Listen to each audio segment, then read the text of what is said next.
Hallelujah.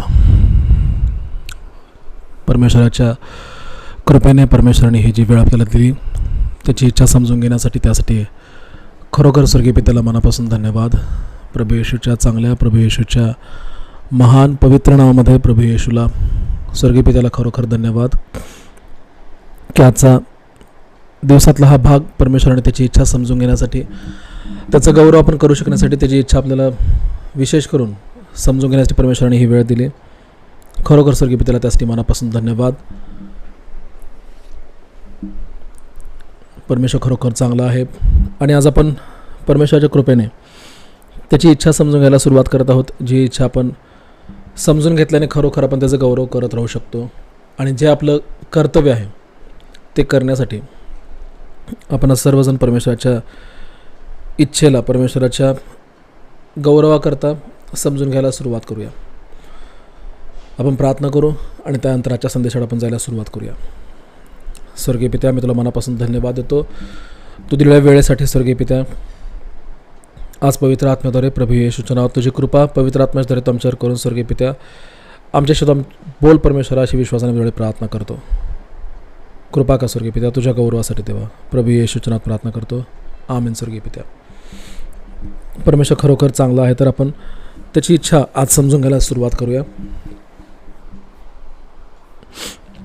परमेश्वराने खरोखर आज आपल्याला हा दिवस त्याचा गौरव करण्याकरता प्लस त्याचा गौरव करण्यासाठी जे आपल्याला त्याच्या इच्छा समजून घेणं गरजेचं आहे त्या इच्छा समजून घेण्यासाठी परमेश्वराने एकत्र केलेलं आहे. वचन सांगतं परमेश्वराचं की जीभ ही लहान अवयव आहे पण मोठमोठ्या गोष्टींना जाळून टाकायचं काम करते, मोठमोठ्या राज्यांना उद्ध्वस्त करायचे काम करते, चांगल्यातल्या चांगल्या परिवारांना तोडायचं काम करते, मंडळामध्ये फुटी पाडायचं काम करते, कामावर असणाऱ्या लोकांना आपले मित्र आणि आपले शत्रूसुद्धा बनवायचं तीच काम करते. आणि त्या जिभेद्वारे जे शब्द बोलले जातात त्या शब्दांबद्दल परमेश्वर आज आपल्या सर्वांशी बोलू इच्छित आहे. व्हॉट वर्ड्स कॅन डू, शब्द काय करू शकतात. परमेश्वराने शब्दाची ओळख इतक्या चांगल्या प्रकारे वचनामधून करून दिलेली आहे की शब्द म्हणजे कोण आहेत.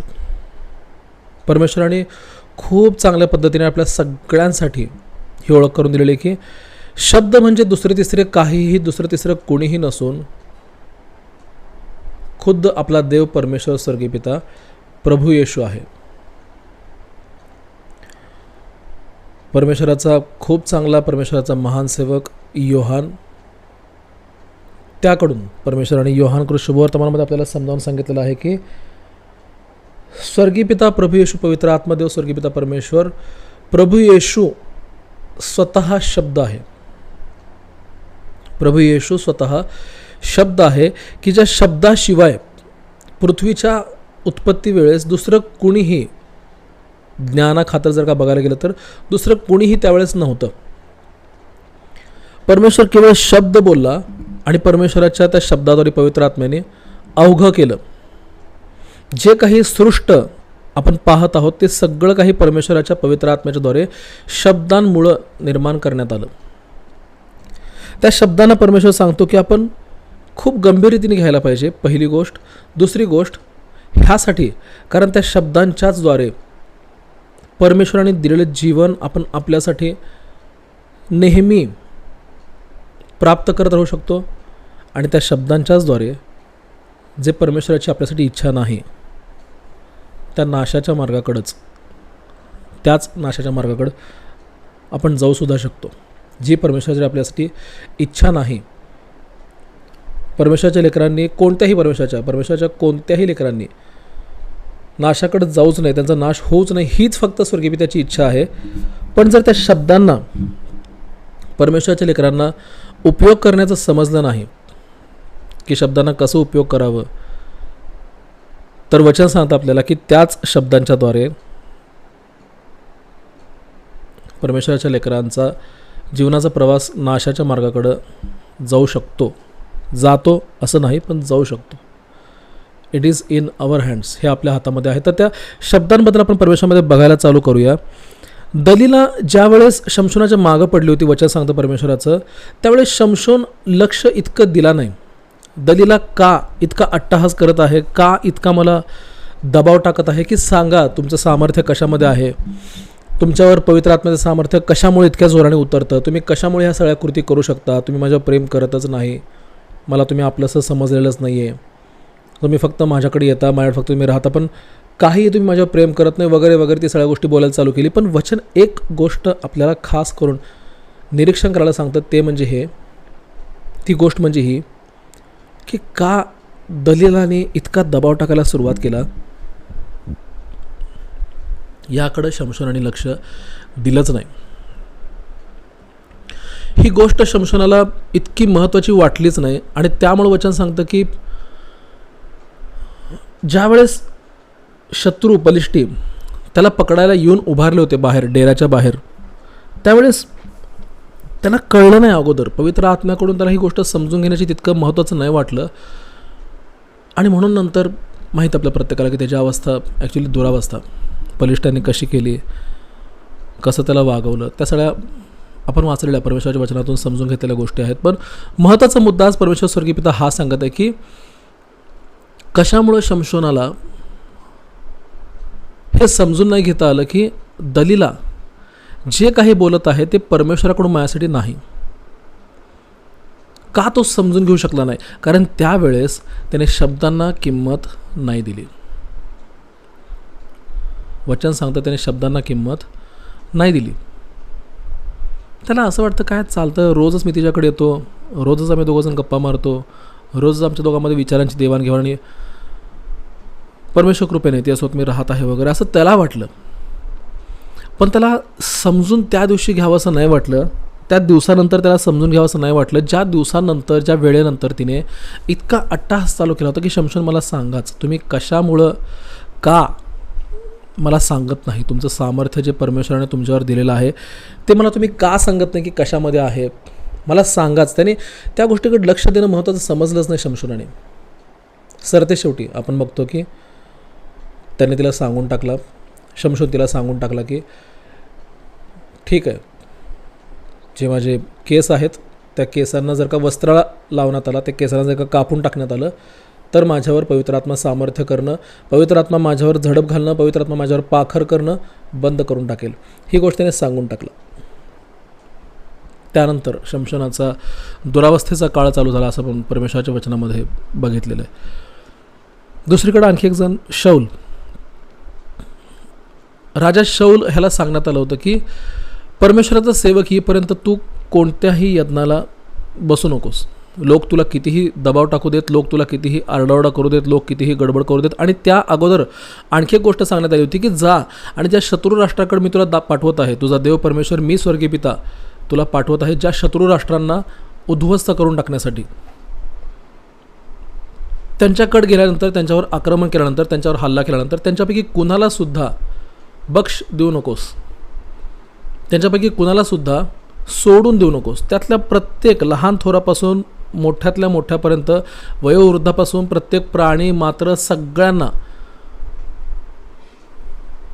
पूर्णपणे संपून टाक, ठेवूच नकोस, असं वचनामध्ये स्वर्गीय पित्याने राजा शौलाला सांगितलेलं आपण वाचतो परमेश्वराच्या वचनामध्ये. पण त्या दरम्यान एक वचनामध्ये गोष्ट आपल्याला सापडते की शौलाला वाटलं अरे ह्यांच्यापैकी काही लेकरं आपण परमेश्वराच्या कृपेने, परमेश्वराच्या गौरवासाठी, परमेश्वराच्या महिमेसाठी आपण ठेवूया. काही पात्र जी त्यांच्या मंदिरातली होती ती शौलाने परमेश्वराच्या उपयोगासाठी, त्याला वाटलं म्हणून त्याने ठेवली. परमेश्वराने सांगितलं होतं की सर्व काही जाळून टाक, त्यातलं काहीही इस्रायलामध्ये आणू नकोस, सर्व काही त्यातलं सर्व काही जाळून टाक, काहीही त्यातलं शिल्लक ठेवू नकोस, त्यातलं काहीही इस्रायलला परत घेऊन येऊ नकोस. जे राज्य मी तुला देत आहे, ज्या राज्यावर मी तुला राजा म्हणून नेमलेलं आहे, त्या राज्यामध्ये त्यातलं काहीही घेऊन येऊ नकोस, तर सर्व काही त्यातलं संपून टाक, पूर्णपणे राख करून टाक त्यातल्या सगळ्या गोष्टींची. काही प्राणी तिथले शौलाने, काही भांडे, काही पात्र, काही इतर गोष्टी शौलाने एकत्र केल्या आणि त्या तो परमेश्वराचं न ऐकता, परमेश्वराच्या सेवकाद्वारे परमेश्वराने सांगितलेल्या शब्दाचा मान न राखता काही गोष्टी शौल परमेश्वराच्या राज्यामध्ये ज्या राज्यावर परमेश्वर त्याला नेमलं होतं तिकडं परत घेऊन आला, माघारी घेऊन आला. आणि वचन सांगतं की त्यानंतर स्वर्गीय पित्याने आपला आत्मा शौलावरून काढून घेतला. त्यानंतर परत पवित्र आत्मा स्वर्गीय पिता शौलासोबत राहिला असं वचन सांगत नाही. उलट एक दुरात्मा शौलाला बाधा करू लागला आणि परमेश्वराकडूनच असं वचन सांगतं. ह्या दोन सेवकांच्या जीवनात आपल्याला समजतं की मी ह्यासाठी शब्दांना महत्त्व द्यायला पाहिजे, कारण शब्दच ते आहेत की जे माझं जीवन परमेश्वराच्या गौरवासाठी तयार करतात, आणि शब्दच ते आहेत की जे मला परमेश्वराचा गौरव न करू देण्यासाठी परमेश्वराच्या दिशेने न जाणाऱ्या मार्गाने, परमेश्वराकडं न जाणाऱ्या मार्गाने, जिथं परमेश्वराची उपस्थिती नाही, जिथं पवित्र आत्म्याची उपस्थिती नाही, अशा जागांमध्ये, अशा ठिकाणांमध्ये, अशा वातावरणामध्ये शब्दच मला घेऊन जाऊ शकतात. Believe it or not, but it is the part on which we must have to believe. विश्वास ठेवा अगर न ठेवा, पण हा तो भाग आहे खरोखर की ज्या भागावर आपण आपल्या जीवनामध्ये विश्वास ठेवायलाच पाहिजे, की शब्दच ते वाहन आहेत की ज्यांच्याद्वारे स्वर्गीय पिता परमेश्वर आपल्याला तिथं घेऊन जाऊ शकतो जिथं परमेश्वराने जाण्यासाठी आपल्याला पाचारण केलेलं आहे. एलिया परमेश्वरामध्ये जेव्हा बाहेर पडला इस्रायलमधनं, त्यावेळेस परमेश्वराने त्याला सांगितलं की उठ आणि ही भाकर खा. एलिया उठला, ती भाकर खाल्ला. स्वर्गदूताने त्याला सांगितलं म्हणून ती भाकर त्याने खाल्ला आणि परत झोपी गेला. परत स्वर्गदूताने परत त्याला सांगितलं की ही सुद्धा भाकर खा आणि पाणी पी, कारण तुला आता भरपूर लांबचा पल्ला गाठायचा आहे, भरपूर मोठा लांबचा तुला प्रवास, दूरचा प्रवास तुला करायचा आहे. आणि त्यानंतर परमेश्वराने त्याला सांगितलं की सारफत इथल्या गावामध्ये जा, सारफत नावाच्या गावामध्ये जा, तिथे एक विधवा तुला मी दाखवून देईल, तिच्या घरी जा, ती तुझ्यासाठी अन्न पुरवेल, तिला तू अन्न माग, तुला पालन नाही पण तुला खाऊ पिऊ घालण्यासाठी मी तिला आज्ञा केलेली आहे. वचन सांगतं एलियाने जसंच्या तसं परमेश्वराने सांगितलेली कृती केली. म्हणून एलियाचं तर भलं झालं. परमेश्वराचा सेवक एलियामुळं त्या बहिणीचं आणि तिच्या लेकराचं सुद्धा परमेश्वराने भलं केलं. इवन आलिशाकडनं सुद्धा परमेश्वराने, जसं आलिशाला परमेश्वराने जिथं जा म्हणून सांगितलं होतं तिथं आलिशा गेला, तिथं राहिल्यामुळं परमेश्वराने आलिशाच्याद्वारे अशाच एका परिवाराचं भलं केलं. अब्राहमाला परमेश्वराने सांगितलं होतं मी दाखवेन त्या गावामध्ये निघून जा, आणि 4थं वचन सांगतं 12व्या अध्यायामध्ये आपल्याला की अब्राहम परमेश्वराच्या सांगण्याप्रमाणे निघून गेला. कुठं जायचं होतं माहीत नव्हतं, प्रवास कसा आहे माहीत नव्हतं, पण वचन सांगतं की अब्राहम निघून गेला. यातनं आपल्याला समजून घ्यायला पाहिजे परमेश्वराची इच्छा आहे पवित्र आत्म्याच्याद्वारे आपल्या सगळ्यांसाठी, परमेश्वराची जी आपण लेकरं आहोत त्या सगळ्यांसाठी आपली इच्छा, परमेश्वराची इच्छा आहे आपल्या सगळ्यांसाठी की आपण सगळ्यांनी शब्दांकडे खूप बारकाईने लक्ष द्यायला पाहिजे, खूपच बारकाईने लक्ष द्यायला पाहिजे की मी स्वतः माझ्या जीवनासाठी, माझ्या परिवारातल्या प्रत्येक सदस्याच्या जीवनासाठी, माझ्या नातेवाईकांच्या, माझ्या फ्रेंड सर्कलच्या, मित्रपरिवाराच्या जीवनासाठी, कामावर जिथे मी जातो तिथं असणाऱ्या व्यक्तींसाठी मी काय बोलतो पहिला मुद्दा, आणि दुसरा मुद्दा माझ्याबद्दल लोक काय बोलतात, माझ्याबद्दल लोक काय बोलत आहेत. काही जणांना सवय असते, अहो ऐका ना आम्हाला तुम्हाला सांगायचं आहे तुमच्याबद्दल आम्हाला असं अमुक ऐकायला आलं. काही जण थोडीशी घाई करतात, जाऊ सोड आम्हाला ऐकायची इच्छा नाही. काही जण डायरेक्टली बोलून टाकतात आम्हाला ऐकायची इच्छा नाही, आम्हाला काहीही सांगून होतं आणि काही का बोललेलं असं ना आम्हाला देणं घेणं नाही त्या गोष्टींसोबत. वचन सांगतं असाच एक भाग अब्राहमाच्या जीवनामध्ये घडला होता. एके दिवशी अब्राहम त्याच्या पत्नीला बहीण म्हणण्यासाठी मनवला. एका त्या गावामध्ये प्रवेश करत असताना मिस्रामधल्या की ज्या गावाचा तो नव्हता, त्या गावात जात असताना अब्राहमाने साराला सांगितलं की तू माझी पत्नी आहेस असं त्या गावातल्या लोकांना सांगू नको, नाहीतर ते माझा खून करतील, तू दिसायला सुंदर आहेस म्हणून. तुला त्यांच्या घरामध्ये घेण्यासाठी, तुला पत्नी म्हणून, त्यांची पत्नी म्हणून तुला करून घेण्यासाठी ते माझा खून करतील, मला मारून टाकतील, माझा जीव घेऊ पाहतील.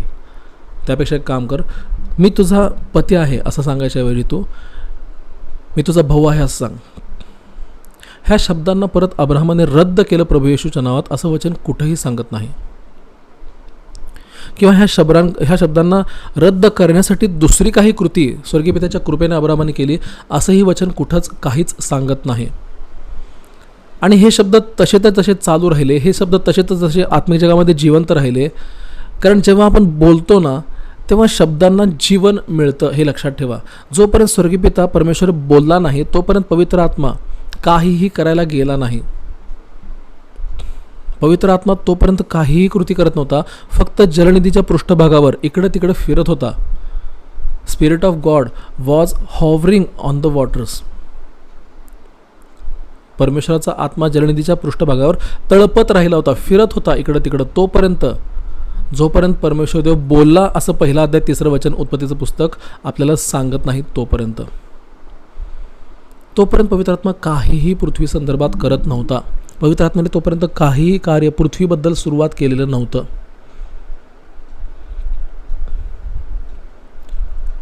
त्यामुळे आपण हे लक्षात घेणं गरजेचं आहे, आपण हे समजून घेणं गरजेचं आहे परमेश्वराच्या कृपेने, की शब्द परमेश्वराने ह्यासाठी आपल्याला दिलेले आहेत की त्यांच्याद्वारेच माझ्या जीवनासाठी मी जीवन बोलू शकतो, इतरांच्याही जीवनासाठी मी जीवन बोलू शकतो. आणि जर तेच शब्द दुसऱ्या कोणीतरी माझ्यासाठी बोलले पण नाशाकरिता, माझ्या जीवनाच्या नाशाकरिता, आणि त्या शब्दांना जर का मी रद्द केलंच नाही तर लक्षात घ्या ते शब्द दुष्टात्मे, अशुद्धात्मे, दुरात्मे ह्यांच्याकडनं स्वीकार केले जातात आणि ते नाशासाठी कारणीभूत असणारे, नाशासाठी उपयोगी असायचा प्रयत्न करण्यासाठी पाठवले गेलेले शब्द दुष्टात्मे, अशुद्धात्मे, दुरात्मे पकडतात आणि त्यांच्याद्वारे आपल्या जीवनाच्या विरुद्ध कारवाया सुरू करतात. एखाद्या व्यक्तीकडे दुष्टात्मे, दुरात्मे किंवा अशुद्धात्मे कधी आकर्षित होतात? एखाद्या व्यक्तीच्या जीवनामध्ये दुष्टात्मे, दुरात्मे किंवा अशुद्धात्मे कधी आकर्षित होतात? ज्यावेळेस तो व्यक्ती त्याच्या विचारामधून, त्याच्या मुखातून काहीतरी अपशब्द बोलतो जे परमेश्वराच्या वचनानुसार नसतात. त्यावेळेस पहिल्या अध्यायातच स्तोत्रसंहितेच्या पुस्तकात परमेश्वराने आपल्याला स्पष्ट करून टाकलेलं की जो निंदकाच्या बैठकीत बसत नाही, पापीजनांच्या मार्गात उभा राहत नाही, तर परमेश्वराच्या नियमशास्त्रामध्ये रात्रंदिवस रमतो. त्याच्या नियमशास्त्राचे रात्रंदिवस मनन करण्यासाठी ज्याला हर्ष वाटतो, आनंद वाटतो, तो पुरुष धन्य. मग त्यातनं मी हे परमेश्वरामध्ये समजून घेणं गरजेचं आहे. का मी परमेश्वरामध्ये तेच शब्द माझ्यासाठी बोलू दिले पाहिजेत ज्या शब्दांमुळं माझं, माझ्या परिवाराचं, माझ्या सोबत असणाऱ्यांचं, मंडळीमधल्या माझ्या परमेश्वरामध्ये असणाऱ्या भावा बहिणींचं, आईवडिला समान असणाऱ्या सर्वांचं फक्त भलं होत राहील 23:6 स्तोत्रसंहिता 23:6 का मी फक्त तेच शब्द बोलू दिले पाहिजेत? कारण शब्दच हे लक्षात घ्या ते हत्यार आहेत, ते वाहन आहेत की ज्यांच्याद्वारे एकतर माझं भलं होतं किंवा एकतर आपलं नुकसान होतं. ती बहीण मार्क 5:28 स्पष्ट म्हणाली, 26व्या वर्षापासून आपण वाचतो की तिने स्पष्ट ठरवलं होतं मी गर्दीत शिरणार. मार्क शुभवर्तमान 5वा अध्याय 26व्या वर्षापासून पुढे आपण वाचतो. तिने ठरवलं होतं, 28 सांगतं वचन, कारण ती म्हणत होती याचा अर्थ ती शब्द तिच्या विचारातून का होईना बाहेर काढत होती. रोमकरासपत्रामध्ये 12:2 परमेश्वर सांगतो की तुम्ही तुमच्या मनाचं नवीकरण होऊ द्या. का, कशाला, कशासाठी? कारण परमेश्वराची इच्छा आहे की आपण ते शब्द बोलले पाहिजेत. इव्हन आपल्या विचारांमधून सुद्धा, आपल्या थॉट लाईफमधून सुद्धा, आपल्या वैचारिक जीवनातून सुद्धा आपण तेच शब्द बाहेर काढायला पाहिजेत, बाहेर येऊ द्यायला पाहिजेत की ज्यांच्यामुळं आपलं, आपल्या परिवाराचं फक्त भलं होतं, नुकसान नाही. फक्त कल्याण होत राहतं, नुकसान नाही, नाश नाही. माझ्या आयुष्याचे सर्व दिवस मला कल्याण व दया लाभतील. दाविदाच्या जसं स्तोत्रसंहिता 23:6 सांगितलं तसं आपण कंटिन्युअसली आपल्या स्वतःच्या, आपल्या परिवारातल्यांच्या जीवनासाठी आपण स्वतःसुद्धा आणि बाकीच्यांनासुद्धा आपल्यासाठी ना फक्त चांगलेच परमेश्वराच्या कृपेनेच असलेले शब्द आपण बोलू दिले पाहिजेत. आपण जर का ते शब्द आपल्यासाठी स्वीकार करू जे शब्द आपल्यासाठी स्वर्गीय पित्याच्या इच्छेने नाहीत, तर लक्षात घ्या त्या शब्दांचं काम चालू होतं. त्या शब्दांचा जर का मी स्वीकार करेन की जे शब्द परमेश्वराकडून माझ्यासाठी नाहीत, त्या शब्दांना जर का मी माझ्या जीवनासाठी, माझ्या घरातल्यांच्या जीवनासाठी मी काम करू देईल जे शब्द परमेश्वराकडून माझ्यासाठी, माझ्या घरातल्यांच्या जीवनासाठी नाहीत, तर लक्षात घ्या तुम्ही मग कितीही प्रार्थना करत राहा, तुम्हाला तुमच्या जीवनामध्ये विरोध खूप दिसून येईल. इतका विरोध दिसून येईल आणि कळणार नाही शेवटी की इतकी प्रार्थना आम्ही करत आहोत, उपवास आम्ही इतके करत आहोत, मोठमोठ्याने परमेश्वराकडे आळवण्या करत आहोत, आराधना, स्तुती तासन तास करत आहोत परमेश्वराची, तरीही आम्हाला परमेश्वराकडून उत्तर का मिळेना? इतकं सगळं करत आहोत आम्ही, पण आम्हाला उत्तर का मिळेना? काही जणांना असं दिसून येईल. त्याचं कारण एकच आहे. दानिएल संदेष्टाच्या पुस्तकामध्ये परमेश्वराने आपल्याला ते सांगितलेलं आहे की 10व्या अध्यायामध्ये पहिल्या वचनापासून आणि 12व्या 13व्या वर्षामध्ये देव आपल्याला सांगतो की दानिएलने प्रार्थना ज्या दिवशी करण्याचा निर्णय घेतला, दानिएलचं पुस्तक 10वा अध्याय 12 वचन, परमेश्वर म्हणाला की हे दानिएला, परमेश्वराच्या परमप्रिय पुरुषा, 11 पुढं, ज्या दिवशी तू परमेश्वर आपला देव ह्याच्यासमोर नम्र होण्याचा आणि समज घेण्याचा निश्चय केला जरा त्याने ठरवलं, ही डिसाइडेड, त्याने ठरवलं की आता मी परमेश्वराच्या द्वारे असणारं जीवन जगत राहणार. त्याने ठरवलं आणि त्यानंतर ती प्रार्थना केल्याच्या नंतर तिथून पुढचे 21 दिवस दानिएल प्रार्थना सुरू ठेवला. गॅब्रिएलसारखा परमेश्वराचा एक संदेशवाहक स्वर्गदूत, गॅब्रिएल असं नाही पण वचन सांगतं संदेशवाहक परमेश्वराचा एक स्वर्गदूत दानिएलकडे ज्यावेळेस त्याच्या प्रार्थनेचं उत्तर घेऊन आला, त्यावेळेस वचन असं सांगतं आपल्याला की तो स्वर्गदूत दानिएलला म्हणाला, ज्या दिवशी तू समज घ्यायचा आणि नम्र होण्याचा परमेश्वरासमोर निर्णय केलास, तेव्हाच देवाने मला पाठवलं आहे. ॲट दॅट व्हेरी मोमेंट, त्याच क्षणाला स्वर्गीय पित्याने मला पाठवलं आहे तुझ्यासाठी तू मागत असलेल्या प्रार्थनेचं उत्तर मला देऊन, माझ्याकडे सोपवून मला परमेश्वराने पाठवून दिले. पण मला यायला 21 दिवस दानिएलला का लागले, तर 13व्या वचनामध्ये आपल्याला सापडतं त्याचं उत्तर. पारसाच्या राज्याचा अधिपती कोण आहे? हा शब्द खूप महत्त्वाचे आहेत. पारसाच्या राज्याचा अधिपती.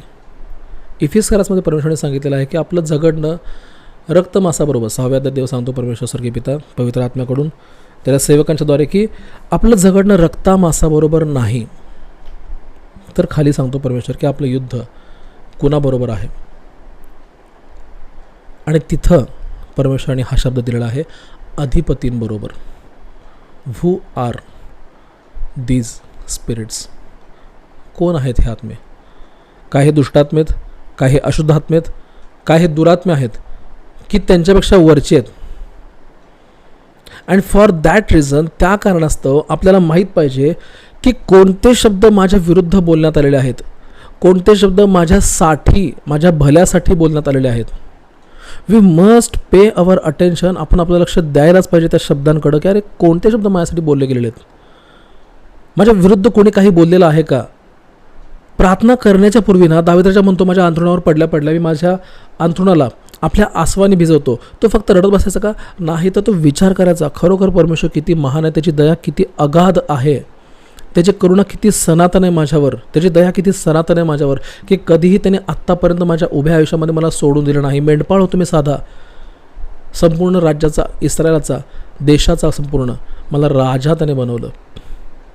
हा विचार करताना दाविदाच्या कुठेतरी पाहायचा की काय त्याच्या विरुद्ध कोणी काही बोललेले शब्द अजूनसुद्धा अंतराळामध्ये काम करत आहेत का. 6च्या 11व्या वचनामध्ये, इफिसकारात 6:11 पुढं आय थिंक, परमेश्वर स्पष्ट सांगतो की अंतराळातल्या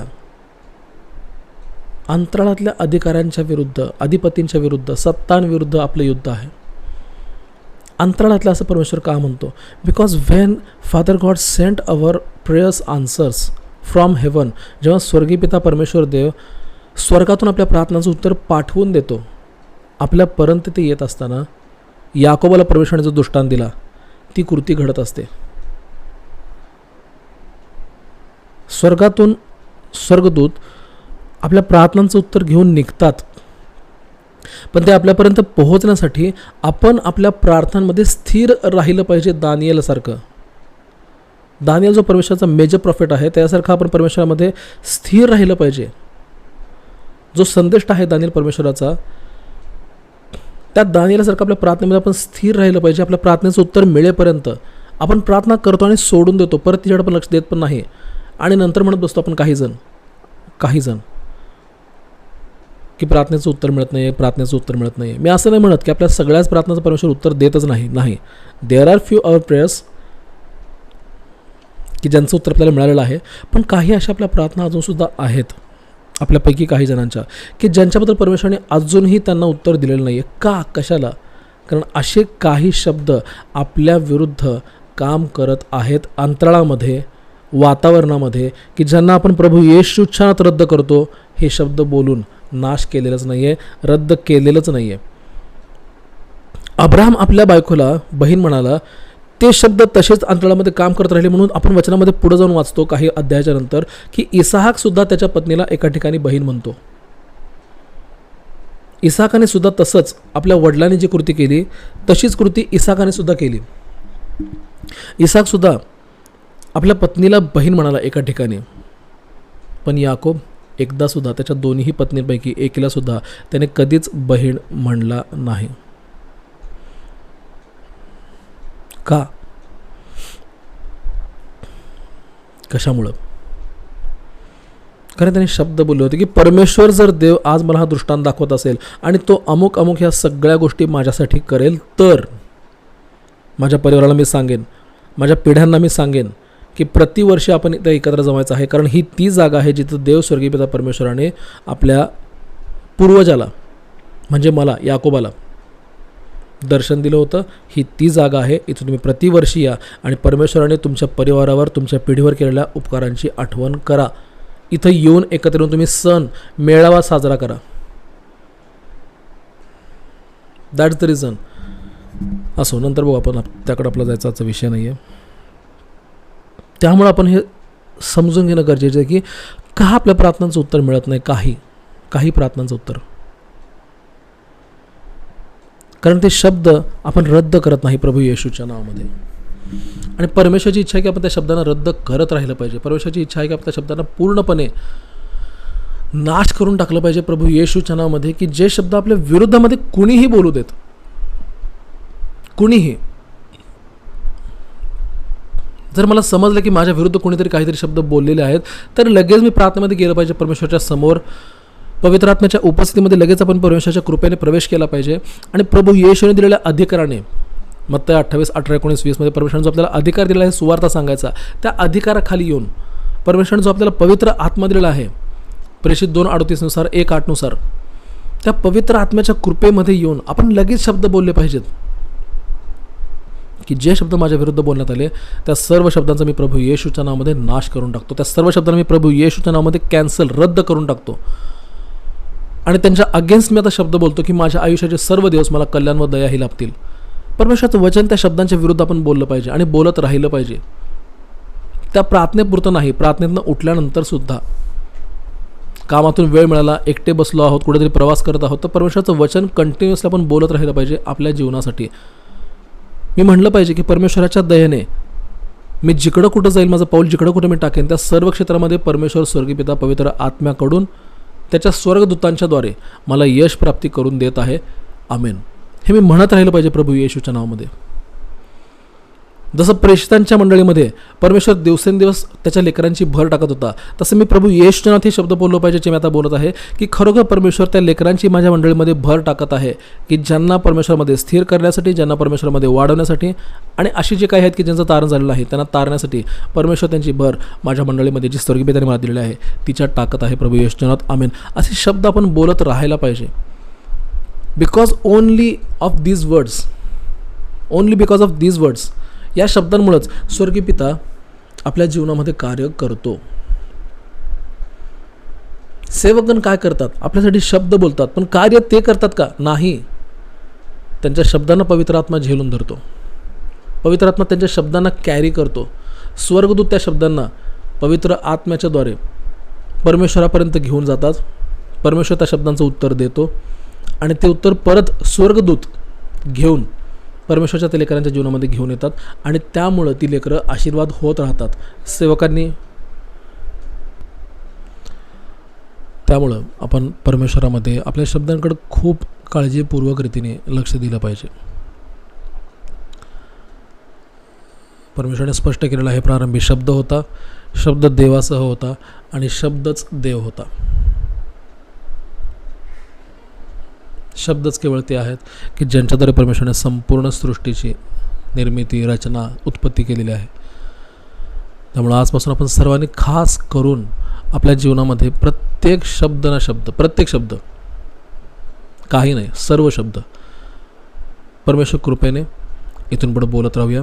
ह्यासाठी आपण प्रार्थना करायची आहे परमेश्वरामध्ये, परमेश्वराच्या कृपेने आपण प्रार्थना करूया सर्वजण एकत्र. प्रभू येशूच्या नावात स्वर्गीय पित्या, आम्ही खरोखर तुझ्याकडे प्रार्थना करतो की इथून पुढची वेळा मला ते शब्द बोलण्यासाठी जे तुझ्या वचनानुसार, तुझ्या इच्छेने पवित्र आत्मा तुझ्या प्रेरणेद्वारे तो आम्हाला मदत देत राहशील. मला देवा, खरोखर आम्हाला ते शब्द बोलण्यासाठी इथून पुढे तू सहाय्य कर पवित्र आत्मा. देवा, तुझी कृपा कर द्या पवित्र आत्मा आमच्यावर. देवा, प्रभू येशूच्या नावात आणि आम्हाला मार्गदर्शन करत राहा पवित्र आत्मदेवा. खरोखर देवा आम्हाला मार्गदर्शन करत राहा. स्वर्गीय पित्याच्या गौरवासाठी आम्हाला इथून पुढे तो एकत्र कर. प्रार्थना प्रभू येशूच्या नावात करतो स्वर्गीय पित्या. आमेन. धन्यवाद देवा. परमेश्वराला धन्यवाद. लवकरच आपण परमेश्वराच्या कृपेने पुढच्या संदेशासोबत लवकरच भेटूया. तोपर्यंत परमेश्वरामध्ये सर्वांना हालेलुया.